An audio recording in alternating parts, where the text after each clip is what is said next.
క్రీస్తునందు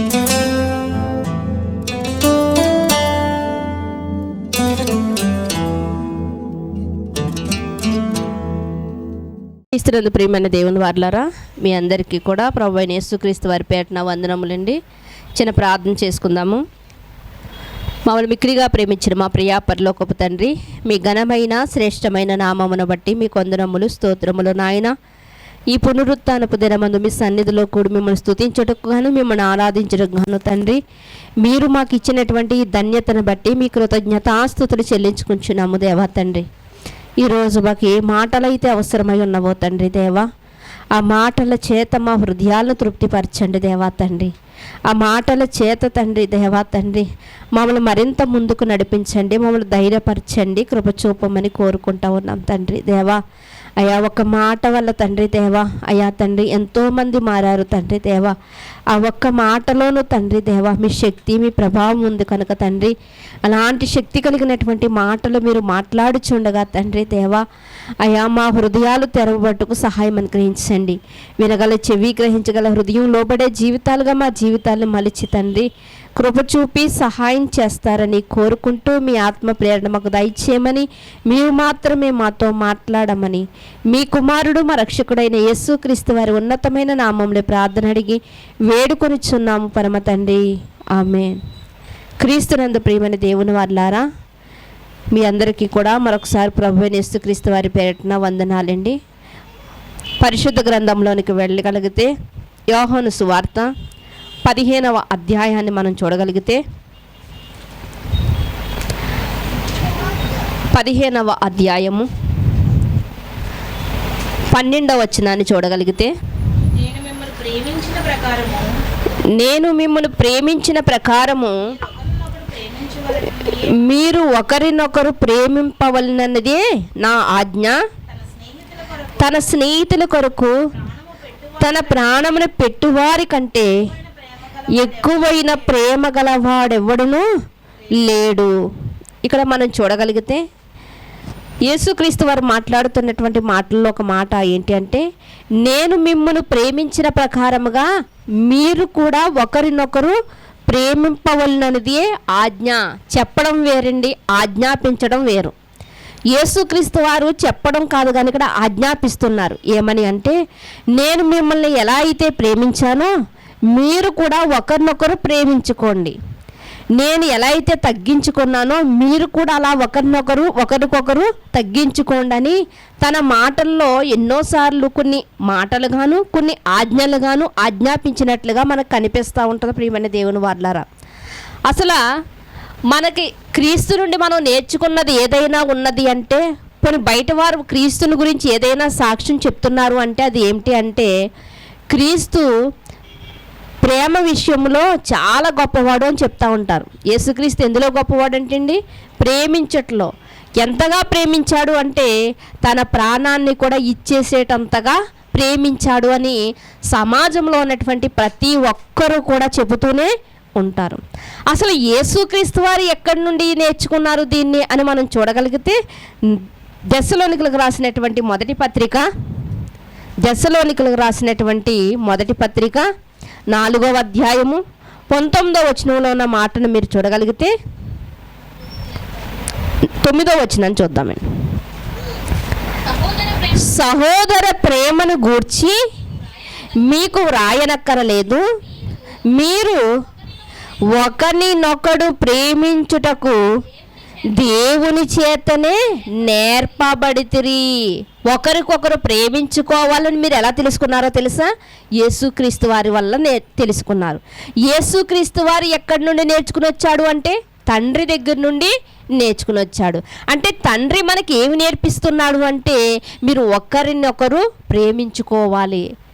ఇది చెప్పి వదిలేసేదే కాదండి. ఒకవేళ ఎవరైనా బయట ఒకవేళ చెప్పి వదిలేస్తారేమో కానీ బైబిల్ గ్రంథంలో ఉన్నటువంటి తండ్రి అయినప్పటికీ కుమారుడైనటువంటి యేసుక్రీస్తు వారైనప్పటికీ చెప్పి వదిలిపెట్టేవారైతే కాదు, చెప్పి చేసి చూపించేటువంటి వారుగా మనకు కనిపిస్తూ ఉన్నారు. అలాగే తండ్రి మనకేం చెప్తున్నాడు అంటే, ఇది నా నుండి మీరు నేర్చుకున్నారు కనుక మీరు ఒకరినొకరు ప్రేమించుకోవాలి.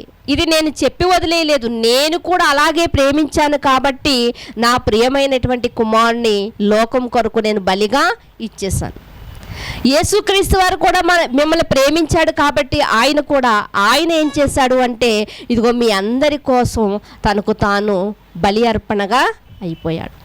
దూషించలేదు, ఎవరు ఏమన్నా ఏమీ తిరిగి అనకుండా ఆయన మిమ్మల్ని అంతగా ప్రేమించాడు. అంటే తండ్రిలో మనకు కనిపిస్తుంది ప్రేమ, కుమారునిలో మనకి కనిపిస్తుంది. అదే 1 యోహానులో మనం చూస్తూ ఉంటాం.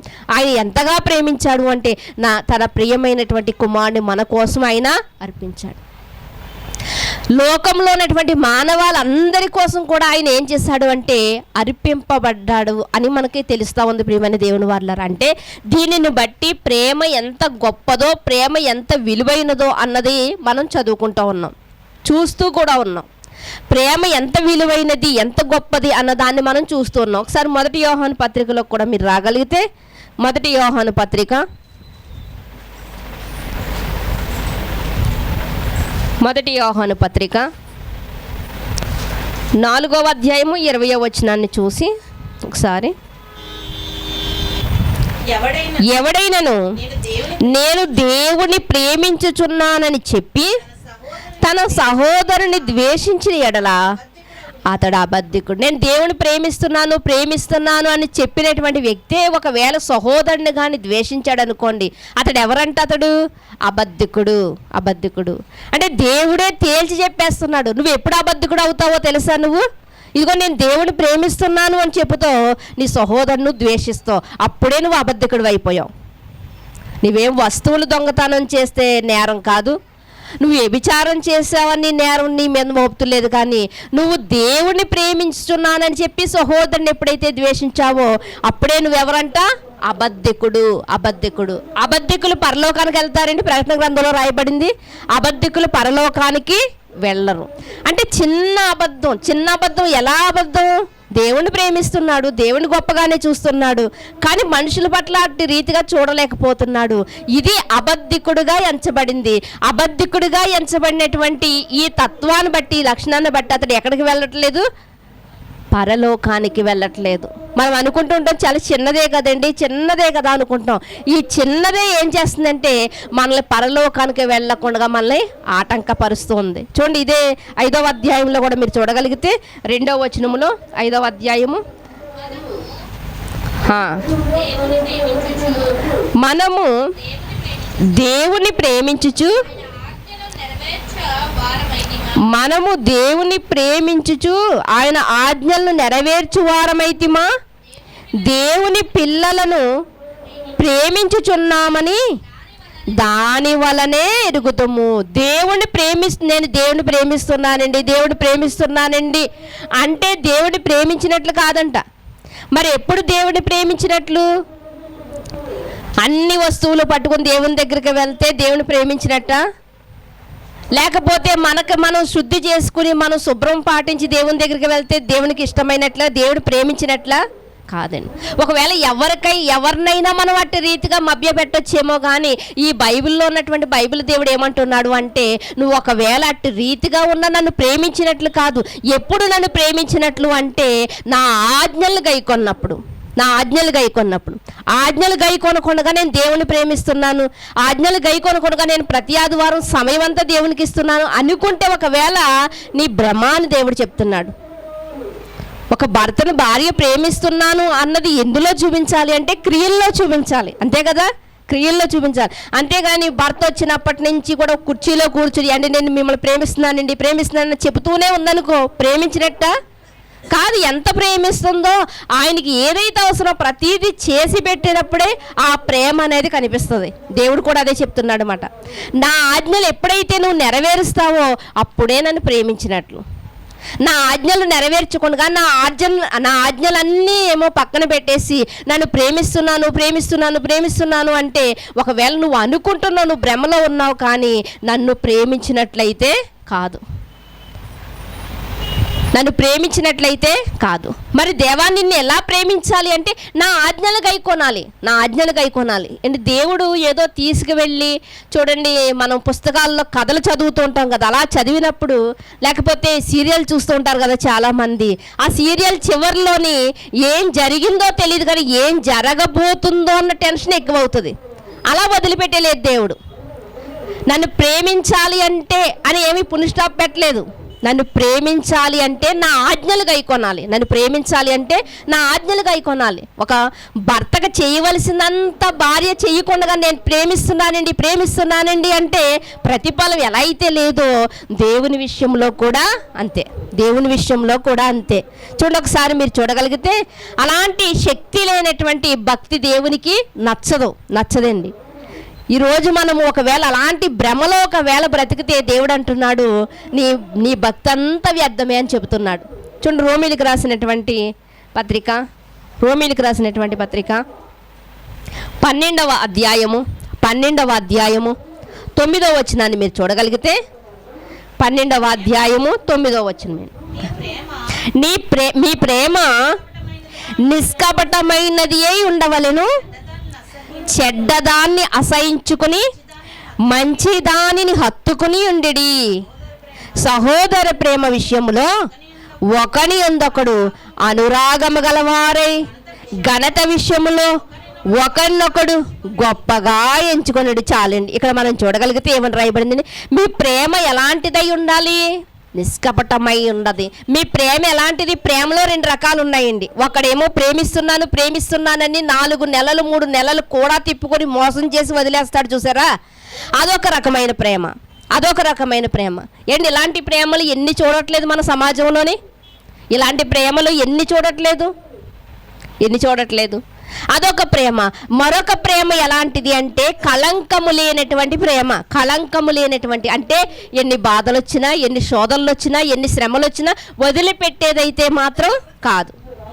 అంటే ఈ రెండు ప్రేమలు మనం గమనించాలి. ఒకటి లోక సంబంధమైనటువంటి ప్రేమ, అది ఏంటి అంటే వాడు ఏమంటున్నాడు అంటే ఒక 3 నెలలు తిప్పుకుని ఒక అమ్మాయిని తన అవసరం తీరేంత వరకు తిప్పుకుని తర్వాత అవసరం తీరాక వదిలిపెడతాడు. ఈరోజు ఇలాంటివి చాలా ఉంటాయండి. అవసరం ఉన్నప్పుడు చాలా దగ్గరగా మరి తిరుగుతూ ఉంటారు, మరి చాలా ప్రేమను నటిస్తూ ఉంటారు. ఇది లోక సంబంధమైనటువంటి ప్రేమ, ఇది ఆవిరైపోయే ప్రేమ. చాలామంది ఇలా నటించే ప్రేమ కలిగిన వారు కూడా ఉంటారు, అవసరాన్ని బట్టి నటించేవారుగా. కానీ దేవుడు చెప్తున్నటువంటి ప్రేమ అయితే ఇలాంటిది కాదండి. దేవుడు చెప్పే ప్రేమ ఎలాంటిదంటే కళంకము లేనటువంటి ప్రేమ. దానికి దీనికి తేడా ఏంటండి అంటే ఇందులో ఏముండదంట, కళంకముండు, నిష్కళంకమైనటువంటి భక్తి ప్రేమ అని చెప్తున్నాడు. ఇంకా మనం చూడగలిగితే అదే వచనంలో ఏమని రాయబడిందంటే కింద మాటల్లో, సహోదర ప్రేమ విషయంలో ఒకరినొకరు అనురాగము కలిగిన వారుగా ఉండి ఒకరికొకరు తగ్గించుకుని ఘనత విషయంలో ఒకరికొకరు ఏం చేసుకోవాలంట, నాకన్నా మీరు గొప్పవారు. ఎందుకంటే దేవుని భక్తి విషయంలో మనకన్నా ఒక అడుగు ముందున్న వారినే మనం ఎలా పెట్టుకోవాలి, మనం మాదిరికరంగా పెట్టుకోవాలి. లేదండి నేను వాళ్ళు నెలకు ఒకసారి వస్తున్నారు కానీ నేను నెలకు 2 సార్లు వస్తున్నాను, వాళ్ళకంటే నేను గొప్పవాడిని అనుకోకూడదు. ఎప్పుడు కూడా అలా అనుకోకూడదండి. నిజంగా మరి కొన్ని సంవత్సరాల క్రితం మేము ఒక చోట ఆరాధనకు వెళ్ళినప్పుడు అందరికన్నా చాలా దూరం నుంచి వచ్చేవాళ్ళం మేమే, వెళ్ళేవాళ్ళం మేమే, కానీ అందరికన్నా మొదటిగా వెళ్ళేవాళ్ళం. నిజంగా ఇది చాలామందికి ఒక పాఠం. ఏంటి, అంత దూరం నుంచి వాళ్ళు వస్తున్నారు.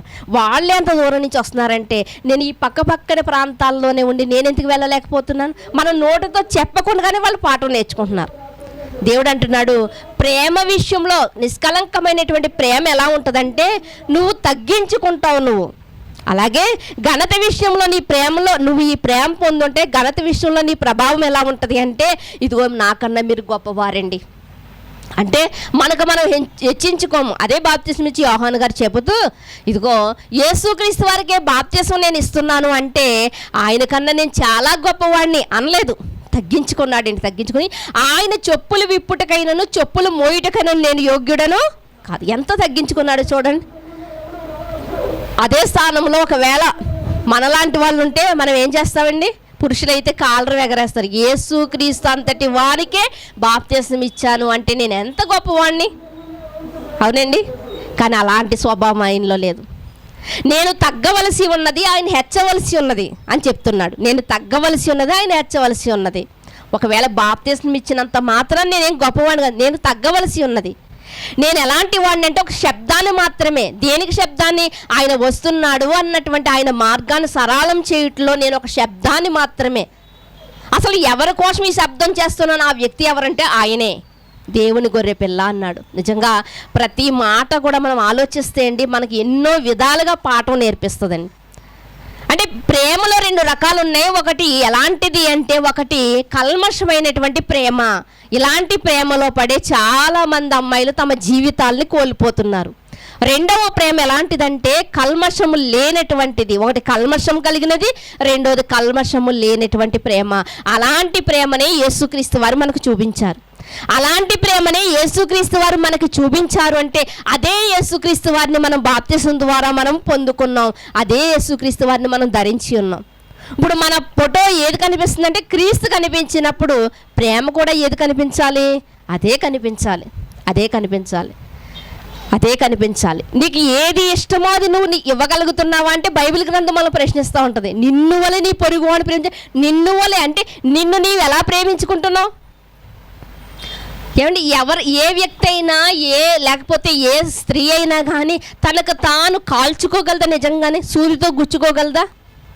అంటే తన శరీరం అంటే తనకంత బాధ, ఏదైనా గుచ్చుకుంటుందేమో, ఏదైనా తగులుతుందేమో అని. కానీ ఎదుటివాని విషయంలో బాధించడానికి మాత్రం ఎంతో సునాయాసంగా ప్లాన్లు వేస్తూ ఉంటారండి. నిజంగా సీరియల్ చూస్తున్నప్పుడు విలన్స్ అంతా ఎవరండి? స్త్రీలే. అంటే దేవుడు మనకు నేర్పిస్తున్నటువంటి కల్మషం లేనటువంటి ప్రేమ ఎలాంటిది అంటే అది ప్రియమైన దేవుని వాళ్ళరా నిన్ను వలె నీ పొరుగు అని. అంటే నిన్ను నీవు ఎలా ప్రేమించుకుంటున్నావో, ఎలా ప్రేమించుకుంటున్నావో నీ సహోదరుని కూడా నువ్వు అలా ప్రేమించు.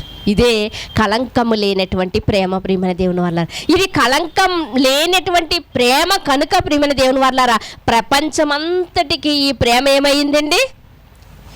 పాకింది. ఈ ప్రపంచమంతటికి కూడా ఎవరెవరినో మనం అడగగలిగితే, ఎవరెవరినో మరి చూడగలిగితే ప్రతి ఒక్కరూ కూడా చెప్పుకునేది ఎవరిని గురించి అంటే యేసుక్రీస్తు వారి యొక్క ప్రేమను గురించి, యేసుక్రీస్తు వారి యొక్క త్యాగం గురించి ప్రియమైన దేవుని వారులారా, యేసుక్రీస్తు వారి యొక్క ప్రేమను గురించి, యేసుక్రీస్తు వారి యొక్క ఒకవేళ మనం అలా ప్రేమ చూపించడం వల్ల మనకి ఏమైనా తరిగిపోయేది ఏదైనా ఉందా? తరిగిపోయింది. ఉదాహరణ మీకు అర్థం కావాలంటే కొంతమంది ఒక చెడ్డ ఆలోచన కలిగి ఉంటారండి. ఏదైనా వస్తువు కొనుక్కున్నప్పుడు, ఏదైనా చేసుకున్నప్పుడు, ఏమండి ఎవరైనా వచ్చారనుకోండి గబగబా దాన్ని ఏం చేస్తూ ఉంటారు? దాచేసుకుంటూ ఉంటారు. ఒకవేళ అట్టుపోతారా? నువ్వు కొనుక్కున్నది ఒకవేళ నువ్వు ఇవ్వవలసి వస్తుందా? లేదు కదా, అదొక సంతోషం కదా అది.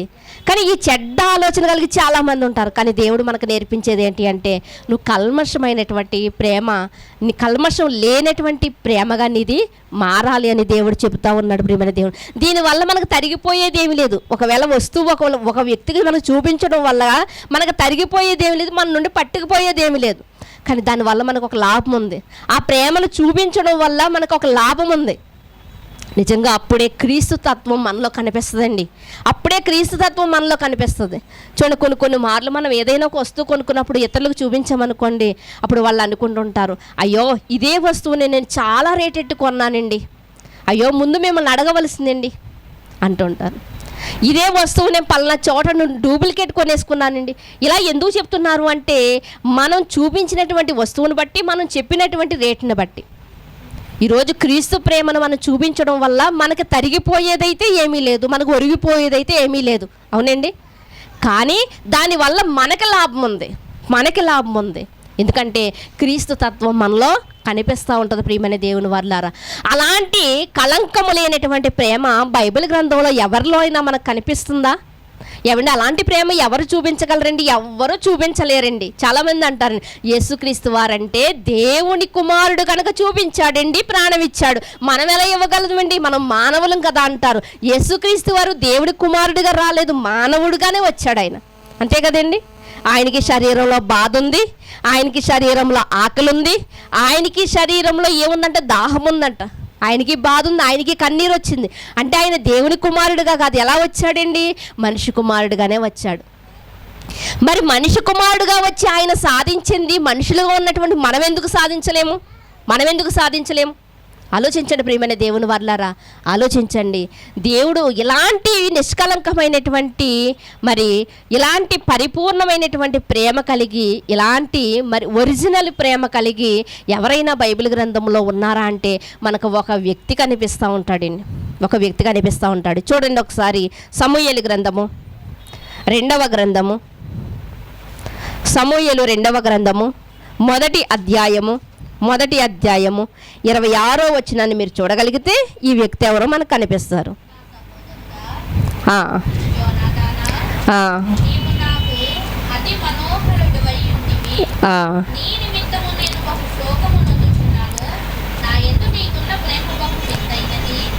ఏమని చెప్తున్నారండి ఇక్కడ? దావీదు గారు మాట్లాడుతున్నటువంటి మాటను మనం చూడగలిగితే ఏమంటున్నారు? నా సహోదరుడా యోనాతానా, నీవు నాకు అతి మనోహరుడవై ఉంటివి, నీ నిమిత్తము నేను బహుశోకమునందుచున్నాను, నా యందు నీకున్న ప్రేమ బహు వింతైనది. నా మీద నీకున్న ప్రేమ ఎలాంటిదంట? గొప్పది అని పోల్చట్లేదు, పరిపూర్ణమైనదని పోల్చట్లేదు, వింతైనదంట. యోనాతాను గారికి దావీదు మీద ఉన్నటువంటి ప్రేమ ఎలాంటిదంట? వింతైనదంట. ఏంటి వింతైనది? నిజంగా ఆలోచిస్తే అండి చాలా సందర్భాలు బయటకు వస్తాయండి. ఒక కేసును డీల్ చేస్తున్నప్పుడు ఎలా అయితే రోజు రోజుకి అందులో ఉన్నటువంటి వాస్తవాలు బయటపడుతూ ఉంటాయో, దేవుని వాక్యము కూడా ఆలోచించగా మనకి అనేకమైనటువంటి మరి ముఖ్యమైనటువంటి దేవుని వాక్యం మనకి బయలుపడుతూ ఉంటుంది. అంటే అలాంటి కళంకము లేనటువంటి ప్రేమ ఎవరిలో కనిపిస్తుంది అంటే యోనాతానులో కనిపిస్తుంది. ఎవరి మీద చూపిస్తున్నాడు అంటే దావీదు మీద చూపిస్తున్నాడు. నీ నిమిత్తము నేను బహుశోకమునందుచున్నాను, నా యందు నీకున్న ప్రేమ బహువింతైనది, స్త్రీలు చూపు ప్రేమ కంటేను అది అధికమై ఉన్నది. ఏమంటున్నాడండి? స్త్రీలు చూపే ప్రేమ కంటే అది అధికమైనది. స్త్రీలు అంతగా చూపిస్తారంటే నిజంగా ముఖ్యంగా స్త్రీలు ప్రేమలో బేగా పడిపోతూ ఉంటారు, ప్రేమ ఎక్కువ చూపిస్తూ ఉంటారు. అవతలి వాడు ఎక్కడి నుండి వచ్చాడు, అవతలి వాడికి కుటుంబం ఉందా, అవతలి వాడు చెబుతున్నది వాస్తవేనా, ఇవన్నీ ఆలోచించట్లేదు. కాబట్టే ఈరోజు అలాంటి మరి పవిత్రమైనటువంటి ప్రేమ కాకుండా మరి కల్మషమైనటువంటి ప్రేమలో ఈరోజు పడిపోతూ ఉన్నారు. కానీ అలాంటి స్త్రీలతో పోలుస్తూ నీ ప్రేమ ఎలాంటిది అంటే బహువింతైనది అని చెప్పి దావీదు గారు ఇంకేమంటున్నారు అంటే స్త్రీలు చూపు ప్రేమ కంటే నీ ప్రేమ అధికమై ఉన్నది అని చెప్తున్నారు. అంటే ప్రేమించడంలో స్త్రీలు ప్రేమించేటంతగా ఎవరు ప్రేమించలేరని అర్థమవుతుంది. ఇక్కడ పురుషులు ప్రేమించలేరని నటించేవారు ఉన్నారు. కానీ నిజంగా ఒక స్త్రీని మనం చూడగలిగితే సర్వస్వాన్ని వదులుకొని మరొక కుటుంబానికి తెలియని జనాంగం మధ్యలోకి వచ్చి వారి అభిరుచులకు అనుగుణంగా మరి తాను ప్రవర్తిస్తూ మరి జీవిస్తూ ఉంటుంది అంటే ఎంతగా కుటుంబాన్ని ప్రేమిస్తూ ఉంటుంది. ప్రియమైన దేవుని వల్లారా, ఇంతకీ దావీదు గారు చెప్తున్నటువంటి మాటను మనం కొంతసేపు ఆలోచిస్తే ఆయన ఏమంటున్నాడు అంటే నీ ప్రేమ బహు వింతైనది. ఎందుకు వింతైనది అంటున్నారు దావీదు గారు? నీ ప్రేమ బహు వింతైనది అని ఎందుకు అంటున్నారు అని మనం చూడగలిగితే అది ఎంత వింతైనది అంటే ప్రియమైన దేవుని వల్లారా, తన తండ్రి ఎవరండి? మహారాజు సౌలు గారి యొక్క కుమారుడే యోనాతాను. సౌలు గారు మహారాజు. సౌలు గారి ఆలోచనలు ఎలా ఉన్నాయంటే దావీదును చంపాలని ఉన్నాయి. దావీదును చంపితే దావీదుని సౌలు తర్వాత రాజు ఎవరవుతారు?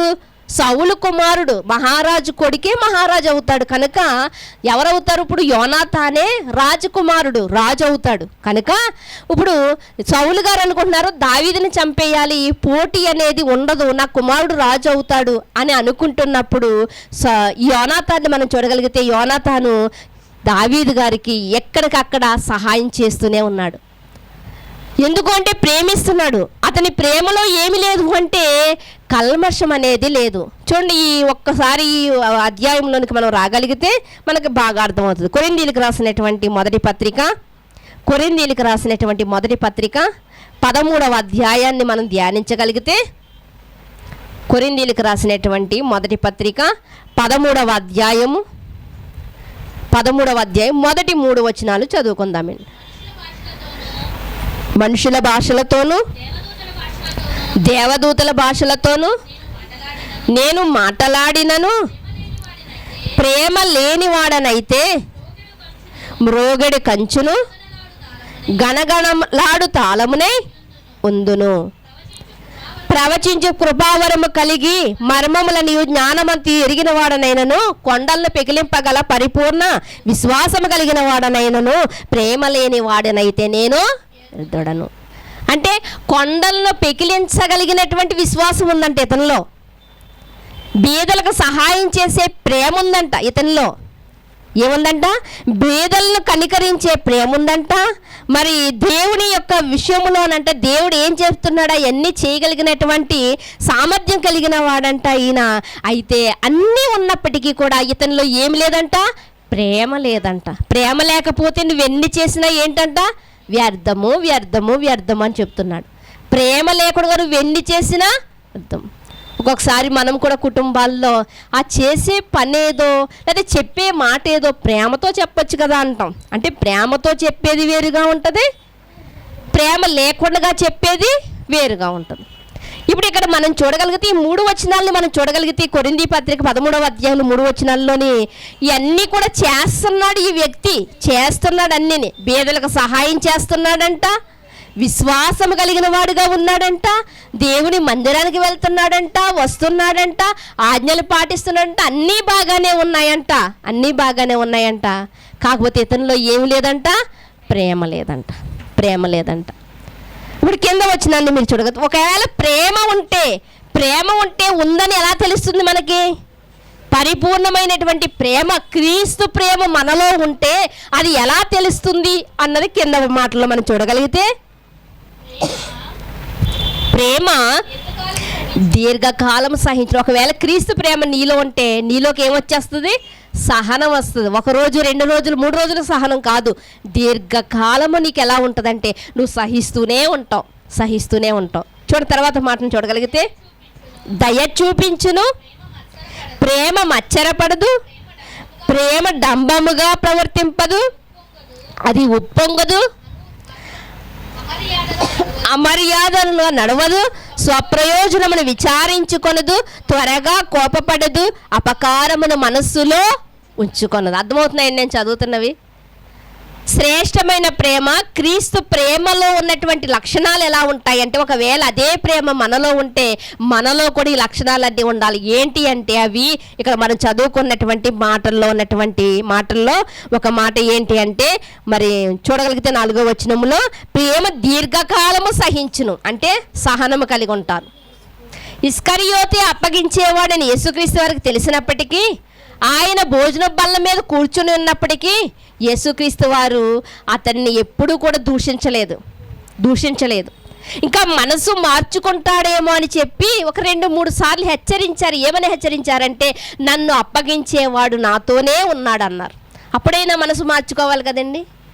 మార్చుకుంటాడనే ఆయన చెప్పాడు. అలాగా అంటే క్రీస్తు ప్రేమలో ఏముంది అంటే మరి సహనం ఉంది. ప్రియమైన దేవుని వల్ల క్రీస్తు ప్రేమలో సహనం ఉంది. ఇంకా మనం చూడగలిగితే ప్రేమ మచ్చరపడదు, ప్రేమలో మచ్చరము లేదు. ఇవన్నీ ప్రేమలో మచ్చరము లేదు, ప్రేమలో ఇంకా ఏం లేదంటే డంబము లేదంట, అది ఉప్పొంగదంట, అంటే విర్రవీగదంట, నేనే గొప్ప అన్నటువంటి ఉప్పొంగే గుణము ఉండదు. ప్రియమైన దేవుని వాళ్ళారా, ఇంకా దయ చూపిస్తుందంట. ఎంత దయ చూపించిందంటే క్రీస్తు ప్రేమ, సిలువలో ఉన్నప్పటికీ, సిలువ మీద వేలాడుతున్నప్పటికీ కూడా ఆయన అక్కడ ఉన్నటువంటి జనాంగాన్ని చూపించి దేవునితో మాట్లాడుతున్నటువంటి మాట ఏంటో తెలుసా? తండ్రి, వీరేమి చేయుచున్నారో వీరు ఎరుగరు. వీరెరుగరు ఏం చేయుచున్నారు, కాబట్టి వీళ్ళని క్షమించు అని మాట్లాడుతున్నటువంటి మాట మనకు కనిపిస్తూ ఉంది. ప్రేమలోనంట మచ్చరం ఉండదంట, డంబం ఉండదంట, ఇంకా మరి స్వప్రయోజనమును అంటే తన స్వంతాన్ని, రేపటి భవిష్యత్తు ఏంటి, నాకు ఎల్లుండి భవిష్యత్తు ఏంటి, ఈ సంవత్సరం పోతే నా భవిష్యత్తు ఏంటి, చదువు విందాడు నా భవిష్యత్తు ఏంటి, అలా స్వప్రయోజనమును విచారించుకొనదంట, త్వరగా కోపపడదంట. ఇవన్నీ లక్షణాలు ఎవరిలో కనిపిస్తున్నాయి అంటే మీకు బైబిల్ గ్రంథంలో ఒక వ్యక్తిని నేను చూపించాను. ఎవరంటే యోనాతాన్ గారు. మరి ఆయనలో ఈ లక్షణాలన్నీ ఉన్నాయా అంటే ఒక్కొక్క లక్షణాన్ని గురించి మనం ఆలోచించాలంటే మనకు సమయం సరిపోదు. కాబట్టి నోటి మాటలతో దీన్ని మనం చెప్పుకోగలిగితే అతనిలో మొట్టమొదటిగా డంబము లేదు. ఏంటి ఆ డంబము అంటే నేను రాజకుమారుని కదా, ఈ దావీదుకు సహాయం చేయడానికి దావీదు వెనుక నేను తిరగడం ఏంటి అనుకోలేదండి, అనుకోలేదు. రెండవది ఏంటి అంటే దయ చూపించే గుణం ఇందులో ఉంటుంది. ఆ గుణం ఎవరిలో ఉందంటే యోనాతాన్లో ఉంది. దయ చూపిస్తున్నాడు ఎవరి మీద? దావీదు మీద. అసలు దావీదుకి యోనాతానికి సంబంధం లేదు, కానీ దయ చూపిస్తున్నాడు. అంటే మనం ప్రేమ పంచాలంటే మనవాడే ఉండక్కర్లేదు. ఎవడు నీ సహోదరుడు అంటే ఎవరు నీ సహోదరుడు? నీ సహాయం పొందదగిన వాడు ఎవడైనా నీకు సహోదరుడే, అంతే కదండి. ఇప్పుడు నేను ఏదో సహాయం చేయాలనుకుంటున్నాను, నా వాళ్ళకే సహాయం చేయాలా? ఇది లోకం దృష్టిలో అది గొప్పది, కానీ దేవుని దృష్టిలో ఎవడు నీ పొరుగువాడు, ఎవరికి సహాయం చేయాలంటే దాన్ని ఎవరు పొందదగిన వారు ఉన్నారో వాళ్ళకి సహాయం చేయాలి. ఇక మనం ఇక్కడ చూడగలిగితే ఆయన త్వరగా కోపపడదంట. ఎవరు? క్రీస్తు ప్రేమ కలిగిన వారు. మరి యోనాతాను గారు త్వరగా కోపపడ్డారా? ఒకరోజు మనం చూడగలిగితే, ఒకరోజు సమూయేలు గ్రంథంలోకి ఒకసారి మీరు రాగలిగితే, సమూయేలు గ్రంథము 2వ అధ్యాయము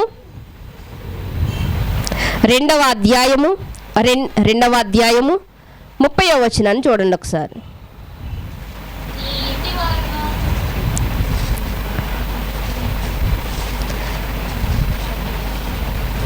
చదవండి. నీ ఇంటి వారును,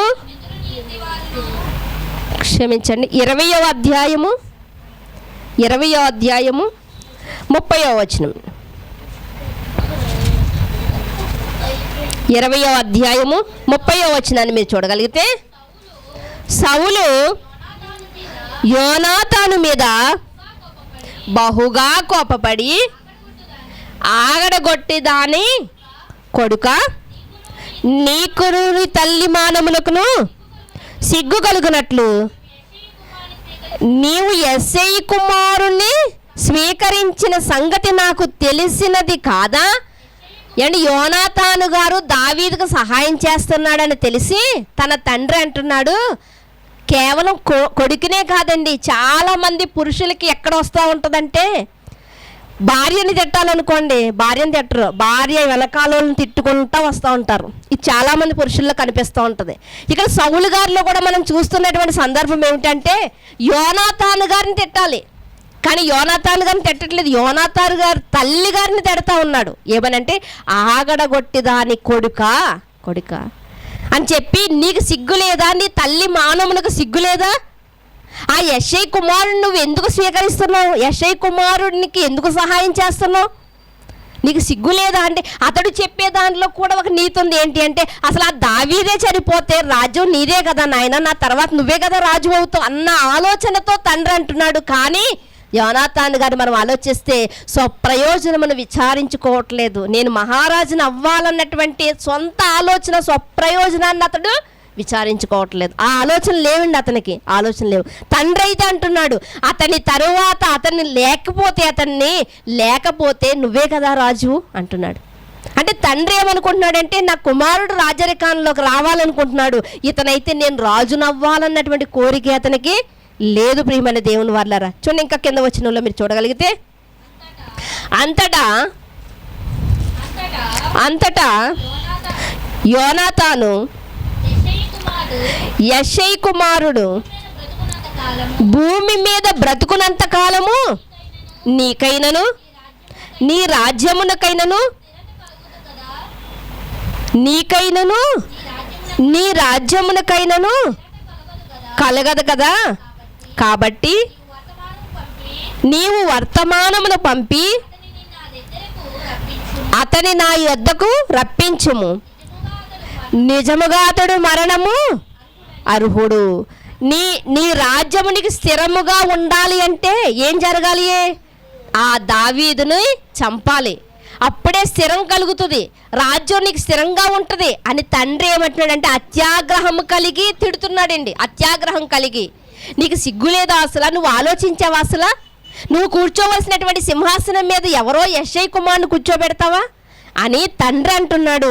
అలాంటి విషయంలో కూడా యోనాతానంట త్వరగా కోపపడే మనస్తత్వం ఎందులో లేదు? క్రీస్తు ప్రేమలో లేదు. అదే క్రీస్తు ప్రేమ కలిగిన వాడు యోనాతాను కాబట్టి త్వరగా కోపపడకుండా ఆయన ఏం మాట్లాడుతున్నాడో మనం చూడగలిగితే, అంతటా యోనాతాను అతడు ఎందుకు మరణ శిక్ష నొందవలెను, అతడు ఏమి చేసినని సౌలును అడగగా, సౌలు అతనిని పొడవవలనని ఈటి విసిరెను, అందువలన తన తండ్రి దావీదును చంపనుద్దేశం కలిగి ఉన్నాడని యోనాతాను తెలుసుకున్నాడు. అడుగుతున్నాడండి, తండ్రి చెప్తున్నది కొడుక్కి మంచిదే కదా, కొడుకు భవిష్యత్తు బాగుండాలనే తండ్రి చెప్తున్నాడు. కానీ దావీదు విషయంలో యోనాతాను ఏమంటున్నాడు అంటే, అసలు ఎందుకు దావీదును నువ్వు చంపాలనుకుంటున్నావు? ఒకనాడు దావీదే ఫిలిస్తీయుడైన గొల్యాతును చంపకపోతే అసలు నీ రాజ్యం నీ చేతిలో ఉండునా? ఫిలిస్తీయులు పట్టుకుపోదురు కదా. అంటే నీ రాజ్యం నీ చేతిలో ఉంది అంటే కారణం ఎవరు? అతనే కదా. అలాంటి అతన్ని నువ్వు ఎలా చంపాలనుకుంటున్నావు? అతడు చావుకు మరణానికి తగినటువంటి నేరం ఏం చేశాడు ఆయన అని తండ్రిని నిలదీస్తున్నాడు. ఈరోజు ఒకవేళ కుటుంబాల్లోనే ఒకవేళ తల్లి కానీ తండ్రి కానీ ఒకవేళ అన్యాయంగా మాట్లాడినప్పుడు, ఒకవేళ పిల్లలు అన్యాయంగా మాట్లాడినప్పుడు, అది అన్యాయం అని తెలిసినప్పుడు మనం నిలదీయగలుగుతున్నామా? నిలదీయమండి మనం. ఎందుకంటే మనకు మొహమాటం అడ్డొస్తూ ఉంటుంది. మొహమాటం మాట్లాడుతున్న మాటలు అన్యాయపు మాటలని మనకు తెలుసు. ఎదుటివాడిని నిందిస్తున్నటువంటి మాటలు ఇవి అన్యాయమైనవని తెలుసు. అయినా సరే మనం ఏంటో ఇది తప్పు, ఈ మాట్లాడే విధానం తప్పు అని మనం అనం. ఎందుకు? మొహమాటం అడ్డు వస్తుంది. కానీ యోనాతానుకు అలా అడ్డు రాలేదు. ఎందుకో తెలుసా? యోనాతానులో ఉన్నటువంటి ప్రేమ ఎవరి ప్రేమ అంటే క్రీస్తు ప్రేమ. అది త్వరగా కోపపడదంట, అన్యాయం విషయంలో సంతోషపడదంట. అక్కడ రాయబడింది కదండి కొరింథీ పత్రిక 13వ అధ్యాయంలో, అన్యాయమందు సంతోషపడక దేనియందు? సత్యమందు సంతోషపడద్దంట. సత్యమందు అంటే తండ్రి అన్యాయం చేస్తున్నాడని తెలుసు, దాంట్లో సంతోషం లేదు. తండ్రి నాకే రాజ్యం రావాలని చూస్తున్నాడు అనుకుంటే ఒకవేళ ఆయన సంతోషపడాలి అన్యాయంలో. కానీ అన్యాయం విషయంలో సంతోషపడట్లేదు, కానీ సత్యమందు ఆయన సంతోషపడుతున్నాడు. ఏ విషయంలో ఆయన సంతోషపడుతున్నాడు అంటే ఈ అధ్యాయాల్లోనే మనకు కనిపిస్తూ ఉంటుంది. ఏం కనిపిస్తూ ఉంటుంది అంటే, దావీదు గారిని అంటాడు యోనాతాను, అయ్యా ఈ రాజ్యము దేవుడు నీకు ఇస్తాడని నాకు తెలుసు. చూడండి 24వ అధ్యాయంలో అది కనిపిస్తూ ఉంటుంది.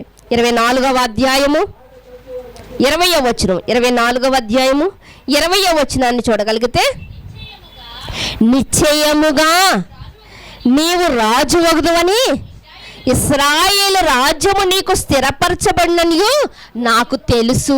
ఎవరండి? యోనాతాను మాట్లాడుతున్నాడు. ఎవరితోను? దావీదుతోని. దావీదా, దేవుడు ఈ రాజ్యము నీకు ఇస్తాడని, ఈ రాజ్యం మీద, ఈ రాజ్య సింహాసనం మీద నిన్ను కూర్చోబెడతాడని నాకు తెలుసు. అసలు కూర్చోవలసింది నేను కదా అన్న ఆలోచన రావట్లేదండి. అంటే దేవుని చిత్తమేదో ఎరిగినటువంటి వాడుగా యోనాతాను మాట్లాడుతున్నాడు.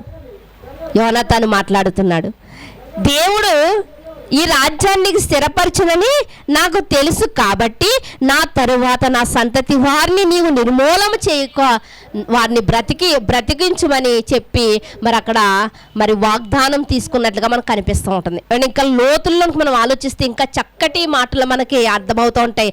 అయితే మనం ఇక్కడ చూడగలిగితే క్రీస్తులో ఉన్నటువంటి ప్రేమ మనం ఒక వ్యక్తిని మాత్రమే విచారించాం, యోనాతాను గారిలో ఉంది. క్రీస్తులో ఉన్నటువంటి ప్రేమ ఎలాంటిది అంటే కొరింథీయులకు రాసినటువంటి మొదటి పత్రిక 13వ అధ్యాయము ఆ మొదటి 3 వచనాలను తీసివేస్తే 4వ వచనం నుంచి కింద వరకు మనకు కనిపిస్తూ ఉంటుంది. ఏంటి అంటే అందులో డంబం ఉండదు. అది శ్రేష్టమైన ప్రేమ కాబట్టే ఈరోజు ప్రపంచంలో ఎవరిని అడిగినా కూడా శ్రేష్టమైన ప్రేమ ఎవరిది అంటే అది జీసస్ అనే మాత్రమే చెప్తారు. అంతే కదండి, జీసస్ అని మాత్రమే చెప్తారు. ఎవరు ప్రపంచంలో త్యాగమూర్తి ఎవరు అంటే అది కేవలం జీసస్ అనే మాత్రమే చెప్తారు. ఎందుకంటే త్యాగం చేసేవాడు ఏదో వస్త్రాన్ని ఒకవేళ త్యాగం చేయగలడేమో, ధనాన్ని చేయగలడేమో, కానీ ప్రాణాన్ని త్యాగం చేసిన వారు ఎవరు లేరు ప్రియమైన దేవుని వారలారా. అంటే అలాంటి క్రీస్తు తత్వం, అలాంటి లక్షణాలన్నీ ఎవరిలో కనిపిస్తున్నాయి అంటే మనకి యోనాతానులో కనిపిస్తున్నాయి. డంబము లేదు, నేను రాజకుమారుని కదా అని, స్వప్రయోజనం విచారించుకోలేదు, దావీదు లేకపోతే నేనే రాజును కదా అని అనుకోలేదు, త్వరగా కోప్పడలేదు, తండ్రి మీద కూడా త్వరగా కోప్పడలేదు. అయ్యా ఎందుకయ్యా దావీదును చంపాలనుకుంటున్నావు, నీ రాజ్యం ఈ రోజు నీ చేతిలో ఉందంటే ఆయన దయ వల్లే కదా, అలాంటి వాడిని నువ్వు ఎందుకు చంపాలనుకుంటున్నావని సామస్యంగా సమాధానం చెప్తున్నాడు, కానీ కోపపడలేదు. అమర్యాదగా నడుచుకోలేదండి. ఈ మాటలన్నీ కూడా సహనం కలిగిన వాడుగా ఉన్నాడు. తండ్రి చంపాలనుకుంటున్నాడు, ప్రయత్నాలు చేస్తున్నాడు, ఇతను మాత్రం దావీదు మీద దయ చూపిస్తూ ఉన్నాడు. తన తండ్రి ప్లాన్లన్నీ ఎవరికి చెప్తున్నాడు? ఒకవేళ తండ్రికి తెలిస్తే ఈ ప్లాన్లన్నీ దావీదుకి చేరవేసేవాడు, నాకు కొడుకే అని తెలిస్తే ఒకవేళ చంపడానికి వెనుకంజ వేయడండి. అంటే ఇలాంటి క్రీస్తు ప్రేమను మరి మరి చాలా ఈ లక్షణాలన్నీ కూడా ఎవరిలో కనిపిస్తున్నాయంటే యోనాతాను గారిలో మరి పుష్కలంగా ఉన్నట్టుగా మనకు కనిపిస్తూ ఉన్నాయి ప్రియమైన దేవుని వారలారా. ఆయన మాత్రమే కాదండి, క్రొత్త నిబంధనలో భక్తులైన వారు చాలామంది ఉన్నారు. ఇంకా వారిలో కూడా మనకి ఈ లక్షణాలు కనిపిస్తాయి. వారిలోనే కాదండి, ఏమంటే చదువుకోవడం కాదండి, మేము కళ్ళతో చూడాలండి. ఒకవేళ అలాంటి క్రీస్తు ప్రేమ కలిగిన వారు ఎవరైనా ఉన్నారు అంటే మేము కళ్ళతో చూస్తేనే కానీ మేము నమ్మమండి అని ఒకవేళ తోమా గారి వలె మీరు కూడా ఒకవేళ అనుకుంటే మన కళ్ళ ముందు ఎంతోమంది ఉన్నారు. ఒక ఉన్నతమైనటువంటి దేశంలో చక్కటి జీవితాన్ని జీవిస్తున్నటువంటి ఒక ఉన్నతమైనటువంటి దేశంలోనండి, ఒక ఉన్నతమైన దేశంలో చక్కటి జీవితాన్ని జీవిస్తున్నటువంటి ఒక వ్యక్తి ఆయన తన యొక్క సువార్త పనిలో ఆయన ఒరిస్సా ప్రాంతానికి వచ్చాడు. కొన్ని సంవత్సరాలకు వివాహం చేసుకున్నాడు, 3 బిడ్డలు కన్నాడు, 2 మగ బిడ్డలు, 1 అమ్మాయి, 3 బిడ్డలు కన్నాడండి. కానీ ఏమంటే ఆస్ట్రేలియా దేశం అంటే ఎలా ఉంటుందండి? చాలా సంపన్న దేశం కదా, చాలా బాగుంటుంది కదా. అలాంటి బాగున్నటువంటి దేశాన్ని ప్రియమైన దేవుని వారలారా, అలాంటి దేశాన్ని విడిచిపెట్టి, అలాంటి వైభవాన్ని విడిచిపెట్టి ఎక్కడికి వచ్చారండి? డెవలప్ లేనటువంటి ఒక ఏరియాకి వాళ్ళు వచ్చారండి. ఆ వచ్చింది కూడా ఎక్కడ వారు ఉంటున్నారు, ఎక్కడ పని చేస్తున్నారో తెలుసండి? వారి కుటుంబం అంతా కూడా కుష్టు వ్యాధులు దగ్గర పనిచేస్తున్నారు. కుష్టి వ్యాధి అంటే ఈరోజు అంటే మందులు ఉన్నాయండి, పూర్వం మందులు లేవండి. కొన్ని సంవత్సరాల కిందకి వెళ్తే మందులు లేవండి. మరి ఆ మాంసం కొంచెం తినేసి ఉంటే దానిలో వాడు చేయి పట్టి దాన్ని అంతా శుభ్రం చేసి దానికి మెడిసిన్ వేసి ఇవన్నీ చేసి ఆ గాయాలు మానిన తర్వాత వాళ్ళ యొక్క భార్య ఏం చేసేదంటే వాళ్ళకి చేతి వృత్తులు నేర్పించి వాళ్ళని కూడా ప్రయోజకులు చేసి అటు రీతిగా వాళ్ళు ముందుకు సాగుతూ ఉన్నారండి. దేనికో తెలుసా అండి? వాళ్ళు క్రీస్తు ప్రేమను కలిగి ఉన్నారు. క్రీస్తు ప్రేమను ప్రియమైన దేవుని వారలారా, కళంకం లేని ప్రేమ, స్వప్రయోజనం నాదే, నేను ఎవరికి చూపించకూడదు, ఎవరికి ఇవ్వకూడదు, ఎవరికి పెట్టకూడదు. ఇది ఎలాంటిదంటే స్వప్రయోజనం విచారించుకునేది. ఇది అలాంటి ప్రేమ కాదండి. ఆ కుటుంబం అంతా కూడా చాలా చక్కగా కుష్టు వ్యాధులకు వాళ్ళు మరి వైద్యం చేస్తూ చేతి వృత్తులు నేర్పుతూ క్రీస్తు ప్రేమను వాళ్ళకి పంచుతున్నారండి. అలా పంచుతున్నప్పుడు కొంతమంది చూడలేకపోయి తన తండ్రితో పాటు 2 కుమారులు కూడా సువార్తకు వెళ్ళి వస్తున్నప్పుడు దారి మార్గంలో వాళ్ళు మరి జీప్లో పడుకుండి ఉన్నప్పుడు అర్ధరాత్రి వేళ మరి పెట్రోల్ పోసే జీపును తగలబెట్టేశారు. తగలబెట్టిన వాళ్ళు అనుకున్నారు మేము ఇదిగో ఈ క్రైస్తవుల్ని చంపేశాం అనుకున్నారు. మేము క్రైస్తవులు ఒకవేళ మనుషులు చంపారు కానీ క్రీస్తు తత్వాన్ని చంపలేకపోయారు. చనిపోయినటువంటి బిడ్డలు 2, తిమోతి, ఫిలిప్, 2 బిడ్డలు చనిపోయారండి. తండ్రి చనిపోయాడు, బూడిదైపోయారండి. విలేకరులు వచ్చి అడుగుతున్నారు, అమ్మా నీ భర్త చనిపోయాడు, నీ 2 కుమారులు చనిపోయారు కదా, మీరు సువార్తకు వచ్చారు, మీరు క్రీస్తు ప్రేమ చూపించాలనుకున్నారు, ఆ ప్రేమ వీళ్ళకి నచ్చలేదు కాబట్టి ఆ ప్రేమకు బదులుగా వారు పగన పెంచుకున్నారు కాబట్టి ఇదిగో నీ కుటుంబాన్ని ఇలా నాశనం చేశారు, ఇక నీ దేశానికి వెళ్ళిపోయినప్పుడు వెళ్ళనందండి. అంటే భర్తతోనే క్రీస్తు ప్రేమ సమాధి కాలేదండి. ఎవరిలో కూడా ఉంది? భార్యలో కూడా ఉంది. నేను వెళ్ళనన్నదండి, నిజంగానే వెళ్ళనన్నది. కుమార్తెను అడుగుతున్నారు, పోలే తల్లి అంటే భర్తతో ఇన్నాళ్ళు కాపురం చేసింది కాబట్టి ఆయన లక్షణాలన్నీ పొణుకుపుచ్చుకుంది కాబట్టి వెళ్ళనంటుంది. కుమార్తె దగ్గరకు వచ్చి అడుగుతున్నారు నీ తండ్రి నీ సహోదరులు 2 చనిపోయారు కదా, మీరు వెళ్ళిపోతారా? నీకు ఎలా ఉంది? వీళ్ళ మీద పగ కలుగుతుందా? వీళ్ళ మీద మీకు స్వార్థం కలుగుతుందా? అసూయ కలుగుతుందా? ఇలాంటి ప్రజల మధ్య మేము నివసించామని అనిపిస్తుందా అని తన సహోదరిని అడిగినప్పుడు ఆ అమ్మాయి చెప్తుంది, ఏమని చెప్తుందంటే, క్రీస్తు వారు ప్రపంచం కోసం ప్రాణం పెడితే ఆయన వచ్చి ప్రపంచం కోసం ప్రాణం పెడితే నా సహోదరులు, నా తండ్రి అదే క్రీస్తును ప్రకటించడానికి ప్రాణం పెట్టారు. ఈ గొప్ప ధన్యత ఎవ్వరికీ రాదు, అది నా కుటుంబంలో నా తండ్రికి నా సహోదరులకే వచ్చిందన్నది. నిజంగా ఈ మాట వినగానే నివ్వెరపోయిందండి, ప్రపంచం అంతా నివ్వెరపోయిందండి. ఈ ధైర్యం ఎక్కడి నుంచి వచ్చింది? ఇదే కల్మషము లేనటువంటి ప్రేమ. నాది అనే భావం వాళ్ళలో లేదండి. నాది అనే భావం ఒకవేళ వాళ్ళలో ఉంటే ఆస్ట్రేలియా ప్రాంతాన్ని విడిచిపెట్టి అంత భాగోగం కలిగినటువంటి, భాగ్యం కలిగినటువంటి అంత గొప్ప స్థితిని వదిలిపెట్టాలి, ఇక్కడికి రారు కదా. నిజంగా ఎంత గొప్ప కుటుంబం అండి.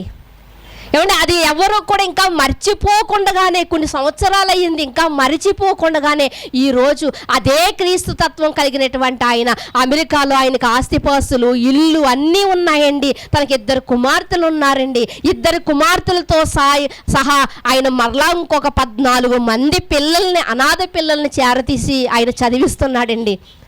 వృద్ధుల్ని ఎంతోమందిని పోషిస్తున్నాడండి. ఎంతోమంది రోగిష్ఠులకు వైద్యం చేయిస్తున్నాడండి. అలాంటివి 4 కార్యక్రమాలను ఆయన జరిగిస్తూ ఉన్నాడు. ఆయన అలాంటి అమెరికా దేశాన్ని వదిలిపెట్టి ఈ మన ప్రాంతాల్లో ఉంటూ ఆయన సువార్త ప్రకటిస్తూ ఆయన వెన్ను విరుచుకుని క్రీస్తు ప్రేమ కోసం, క్రీస్తు తత్వం కోసం చెబుతుంటే ఈరోజు కూడా సహించలేకపోయారండి చాలామంది. అందుకునే ప్లాన్ వేశారు. ప్లాన్ ప్రకారముగా ఆయన చంపేశారు. గడిచిన ఆదివారం ఆయన ఉన్నాడండి ఈ భూమి మీద. గడిచిన ఆదివారం ఉన్నాడు. సోమవారం నైటు ఆయన చంపేసినట్లుగా మరి మనం చూస్తూ ఉన్నాం ప్రియమైన దేవుని వల్ల. ఏం తప్పు చేశాడు? వ్యభిచారం చేశాడా? దొంగతనం చేశాడా? లేకపోతే మీ ఆస్తులన్నీ తెండని చెప్పాడు? తనకున్న ఆస్తినే పంచిపెడుతున్నాడు కదా. ఎంతోమంది నిరుద్యోగులకంట ఒక కంపెనీ పెట్టంటే ఉద్యోగాలు ఇస్తున్నాడంట. ఇలా ఎవరు చేశారండి? క్రీస్తు ప్రేమలో ఉన్నవారు తప్ప మరెవరైనా చేసిన వారిని మనం చూడగలుగుతున్నామా? ఇలాంటి క్రీస్తు ప్రేమ కలిగినటువంటి అతన్ని, త్యాగం కలిగినటువంటి అతన్ని సమాజం సహించలేకపోయిందండి. అందుకునే ఆయన్ని లేకుండా చేయాలనుకుంది. ప్రియమైన దేవుని వారలారా, ఒకనాడు ఆస్ట్రేలియా నుండి వచ్చినటువంటి ఆయన భార్య ఏదైతే సమాధానం చెప్పిందో, ఇదిగో ఎవరైతే చంపారో వాళ్ళని క్షమించండి అని ఆవిడ ఏదైతే చెప్పిందో, ఈరోజు చనిపోయినటువంటి ఈ సహోదరులు ప్రవీణ్ గారు భార్య కూడా అదే చెప్పిందండి. ఎవరైతే ఈ హత్య చేశారో, ఎవరైతే ఆయన్ని చంపారో వాళ్ళని క్షమించండి, వాళ్ళు వదిలేయండి అంది. ఈ తత్వం ఎక్కడి నుండి వచ్చిందంటే క్రీస్తులో నుండి వచ్చిందండి. క్రీస్తులో ఇంత మంచి లక్షణాలు కలిగినటువంటి, ఇంత మంచి గుణాలు కలిగినటువంటి, ఇంత శ్రేష్టమైన ప్రేమ కలిగినటువంటి క్రీస్తులో ఉన్నవారిని ఎందుకు సమాజం ద్వేషిస్తుందండి? అంటే వీళ్ళకి శ్రేష్టమైన ప్రేమ అక్కర్లేదా? ఇలాంటి శ్రేష్టమైన ప్రేమ అక్కర్లేదు? లేదండి, ఎలాంటి ప్రేమ అక్కర్లేదు. మరి ఎలాంటి ప్రేమ కావాలి అంటే ఈ కొరింథీ పత్రికలో మొదటిలో చదువుకున్న 3 వచనాల్లో ఉన్నటువంటిదే కావాలి వాళ్ళకి. మాలో ప్రేమ లేకపోయినా పర్వాలేదు, దేవునికి మేము ఇది అట్టుకెళ్ళాలి. మాలో ప్రేమ లేకపోయినా పర్లేదు, మాలో శ్రేష్టమైనది లేకపోయినా పర్వాలేదు, మేము అది చెయ్యాలి, ఇది నువ్వెన్ని చేసినా నీలో శ్రేష్టమైన ప్రేమ లేకపోతే అది వ్యర్థం. మనమే కొన్నిసార్లు గుర్తిస్తుంటాం కదా, పలానా వాళ్ళ ఇంటికి వెళ్ళామండి, కానీ హృదయపూర్వకంగా మాతో మాట్లాడినట్లు అనిపించలేదంటాం. అంటే హృదయపూర్వకంగా మాట్లాడింది ఒకటి, పెదవులతో మాట్లాడింది ఒకట. 2 పెదవుల ద్వారానే వస్తున్నాయి కదా. కానీ అందులో 2 పెదవుల ద్వారా వచ్చిన, హృదయంలో నుండి వచ్చినది ఏదో నువ్వు గ్రహించగలుగుతున్నావు కదా. నువ్వే గ్రహించగలిగినప్పుడు దేవుడు గ్రహించడా? నువ్వు చూపిస్తున్నది మామూలు ప్రేమ, నువ్వు చూపిస్తున్నది కలంకమైన ప్రేమ, నువ్వు చూపిస్తున్నది కల్మషము లేని ప్రేమ దేవుడికి తెలీదా? ప్రియమైన దేవుని వారలారా, ఒకరు వెనక ఒకరు ముందు, ఏదో ఒక రోజు మనం అందరం చావలసిన వారమే. కానీ క్రీస్తు పనిలో ఉండి ప్రాణం పెట్టినటువంటి వారు చాలా ధన్యులండి. నిజంగా ఆ ప్రాణం పెట్టే స్థితికి నిజంగా ఎప్పటి నుంచో ఆయన చెప్తున్నాడంట, ఇదిగో నన్ను చంపుతానంటున్నారు, నన్ను బెదిరిస్తున్నారు. అయినా సరే ఎప్పుడు కూడా ఆయన భయపడలేదండి. ఏ స్టేజ్ మీద అయినా సరే ఆయన ఎంతో చక్కగా చెప్పాడండి. వారు పట్టుకున్న పుస్తకాల్లో ఉన్నటువంటి వాస్తవమే వాళ్ళకి తెలియదు. అదే వాస్తవాన్ని ఈయన నోట వింటుంటే సహించలేకపోయారండి. అందుకని చంపేశారు. ఏమంటే ఒక వ్యక్తిని చంపేశారు. కానీ అలాంటి వాళ్ళు ఎంతోమంది ఈరోజు పురికొల్పబడ్డారండి. ఆయన శవం దగ్గర ఉండి ఎంతోమంది మేము కూడా ప్రవీణ్ గారులా తయారవ్వాలనుకుంటున్నారు. మనిషిని చంపగలిగారు కానీ మనిషిలో ఉన్న తత్వాన్ని చంపలేరు. కాబట్టి ఆ తత్వాన్ని అనేక మంది పుణుకుపుచ్చుకొని ఈరోజు మేము కూడా అదే రూట్లో వెళ్ళాలి. ప్రవీణ్ గారు ఏ రూట్లో వెళ్ళారో మేము కూడా అలాగే వెళ్ళాలనుకుంటున్నారు. చూసారా, ఇంకా పట్టుదల పెరిగిందండి. అందుకని చాలాసార్లు ఒక మాట ఉపయోగిస్తూ ఉంటాను, ఏంటి అంటే మనిషికైనా పిల్లలకైనా ఎవరికైనప్పటికీ కూడా, పిల్లలకైనా పెద్దలకైనా కానీ ఎప్పుడు కూడానండి పొగరు అనేది ఉండకూడదు, పౌరుషం ఉండాలండి. ఇప్పుడు ఎవరో పొగరు పడతలేదండి. క్రైస్తవులలో ఇంత జరిగినా మీరు ఇలా ఉన్నారంటే పొగరు పడతలేదు, కానీ పౌరుషం తెచ్చుకున్న వారు ఎక్కువ మంది. అక్కడ 1000 మంది ఉన్నారండి. ఆ 3 దినాలు కూడా 1000 మంది ఉన్నారండి. ఆ యొక్క శవం దగ్గరండి 1000 మంది ఉన్నారు. ఆ 1000 మందిలో వచ్చింది ఏంటో తెలుసా? పొగరు కాదండి, పౌరుషం వచ్చింది. పౌరుషం వచ్చింది. నేను కూడా ఇలా బ్రతకాలి. నిజంగా పొగరు ఉన్నవాడు అప్పుడుతోనే పోతాడండి, కానీ పౌరుషం తెచ్చుకున్నవాడు నిలబడతాడండి, ఒక వీరుడిగా తయారవుతాడండి, వీరుడిగా తయారవుతాడు. ప్రియమైన దేవుని వారలారా, సిలువలో ఉన్నటువంటి ఒక దొంగనే మనం చూడగలిగితే, మనం తప్పు చేసాం కాబట్టి శిక్ష మనకి పర్వాలేదు, కానీ ఆయన ఏ తప్పు చేయలేదు, ఏ తప్పు చేయలేదు. నిజంగా ఇలాంటి వాస్తవాన్ని మనం తెలుసుకోగలుగుతున్నామా? ఈరోజు సమాజం అయితే శ్రేష్టమైన ప్రేమ ఏంటో తెలుసుకోలేకపోతుంది, సహించలేకపోతుంది ఆ ప్రేమను. కానీ అదే శ్రేష్టమైనటువంటి ప్రేమలో మనం అందరం ఉన్నామండి, మనం అందరం ఉన్నాం.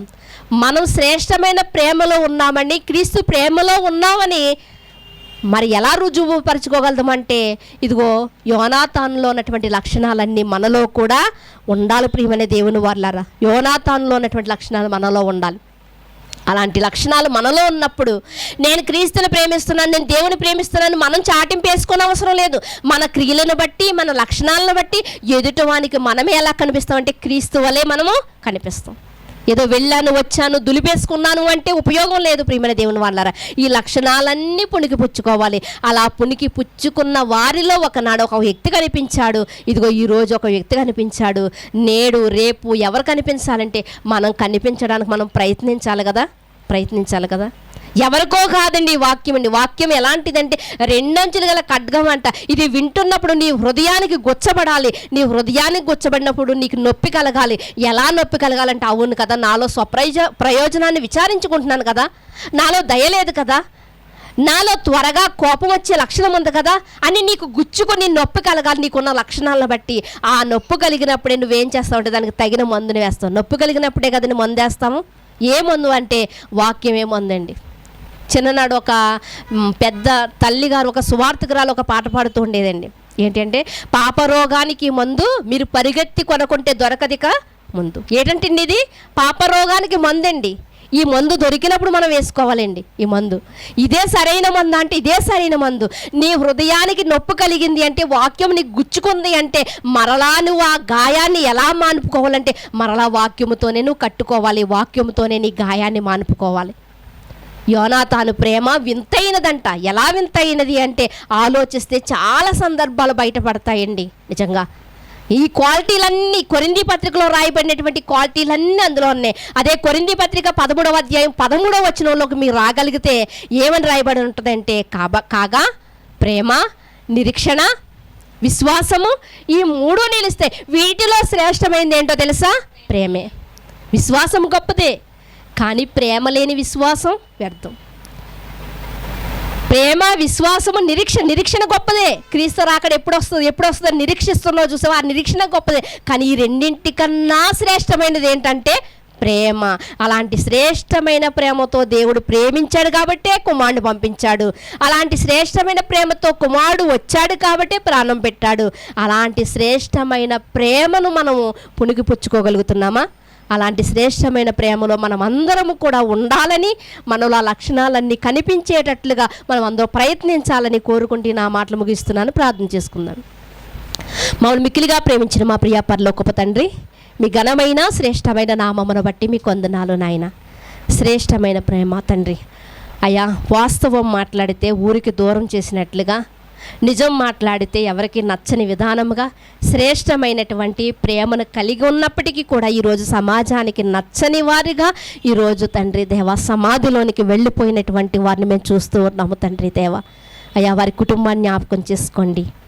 ఆయన భౌతికంగా మా మధ్య లేనప్పటికీ తండ్రి, ఆయన ఆశయాలేంటో, ఆయన యొక్క లక్ష్యమేంటో మాకు తెలుసు తండ్రి. కాబట్టి తండ్రి, వీటన్నిటినీ తండ్రి, ఎవరైతే తండ్రి ఆయన మరణమును గురించి విచారిస్తున్నారో, ఎవరైతే ఆయన మరణమును గురించి బాధపడుతున్నారో, ప్రతి ఒక్కరూ కూడా ఆ లక్షణాలను పుణుకుపుచ్చుకున్నట్టుకు సహాయం చేయమని అడుగుచున్నాను. దేవా మీకు వందనాలు అయ్యా తండ్రి. దీని వెనుకున్న వారెవరో, మానవ మృగాలుగా ఉన్నటువంటి వారెవరో తండ్రి, అలాంటి వారిని తండ్రి దేవా తగిన బుద్ధి మీరు చెబుతారని కోరుకుంటూ తండ్రి దేవా అయ్యా తండ్రి, ఎట్టి రీతిగా మీరు మాట్లాడగలరో అట్టి రీతిగా వారితో మాట్లాడండి.